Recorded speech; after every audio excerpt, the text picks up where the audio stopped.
মাসই যদি বলেন নন স্টপ ক্রিকেটের ভেতরে আছে। সো এই টাইমে তো কেউ দেখে নাই যে এরকম কোনো কিছু ঘটার মতো কিংবা হয়েছে কিনা।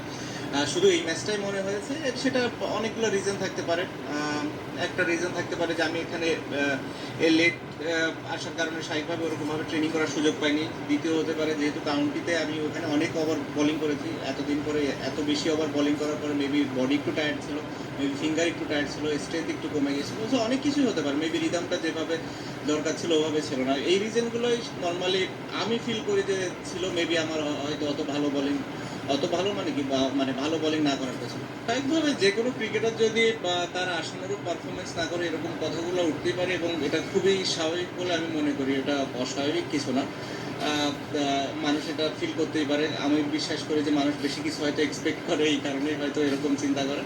বাট যেটা আমি বললাম যে হ্যাঁ, যখন আপনি যে ধরনের একটা লেভেলে পারফরমেন্স করছেন এবং সাডেনলি ওটা থেকে যখন একটু নিচের দিকে আসে, স্বাভাবিকভাবেই মানুষ এটা নিয়ে তো একটু সন্দেহ করবে এবং এটা নিয়ে কোশ্চেন মার্কও তুলবে তারা। যেহেতু দেশের অনেক পরিস্থিতি আছে, বা স্বাভাবিকভাবেই সব কিছু হয়তো আমার উপরে না।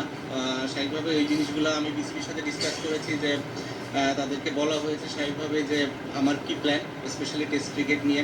এই টেস্ট এবং হোম সিরিজ আমি মানে যেটা ফিল করেছিলাম যে আমার লাস্ট সিরিজ হবে টেস্ট ক্রিকেটে স্পেশালি। সো ওইটা নিয়ে আমার চিন্তা ছিল, এবং এভাবেই ফারুক ভাইয়ের সাথে এবং বোর্ডের সিলেক্টরদের সাথেও কথা বলা হয়েছে যে যদি সুযোগ থাকে আমি যদি দেশে যেয়ে খেলতে পারি, মিরপুর টেস্ট হবে আমার জন্য লাস্ট, স্পেশালি টেস্ট ক্রিকেটে।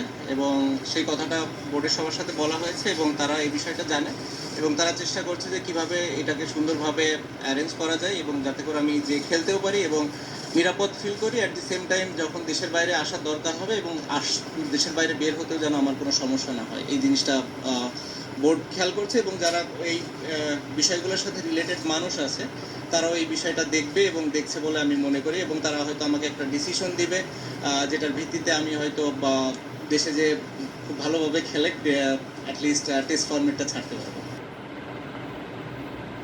অবশ্যই কষ্ট কিংবা অভিমান থেকে নেয় না। আমার কাছে মনে হয় যে this is the right time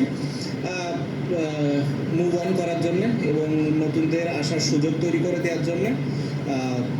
at the same time টি-20তেও আমার আসলে একই ধরনের চিন্তা, আমি হয়তো এটা অপ্রাসঙ্গিক হলেও বলে ফেলতে চাই, কারণ হচ্ছে টি-20 নিয়েও আমাদের কথা হয়েছে। সিলেক্টর এবং প্রেসিডেন্ট বোর্ডের সবার সাথে এটা নিয়েও আমি কথা বলেছি যে আমার কাছে মনে হয় this is the right time যে টি-20 থেকেও আমি মুভ অন করি, এবং আপাতত নেক্সট যে কিছু সিরিজগুলো আছে কিছু নতুন প্লেয়ার আসুক, নতুন প্লেয়ারদের সুযোগ দেওয়া হোক। অ্যাট দি সেম টাইম আমি যদি ফ্র্যাঞ্চাইজি লিগ খেলাগুলোর সুযোগ পাই, এখানে ভালো করতে থাকি, 6 মাস 1 বছর পরে যদি কখনো মনে করে বিসিবি যে হ্যাঁ না, এখানে আর টি-20তে আমার কন্ট্রিবিউট করার একটা সুযোগ আছে, আমি পারফর্ম করছি এবং ফিট আছি, দেন আমরা ডিসাইড করতে পারি। বাট অ্যাট দিস মোমেন্ট আমি নিজেকে অন্তত টি-20তে দেখছি না। আর সাউথ আফ্রিকা যেহেতু টেস্ট সিরিজ, আমার ইচ্ছা আছে যে লাস্ট সিরিজ হয়। সো বেসিক্যালি আপনারা বলতে পারেন যে মোটামুটি 2টা ফরম্যাটে আমি আমার শেষটা অন্তত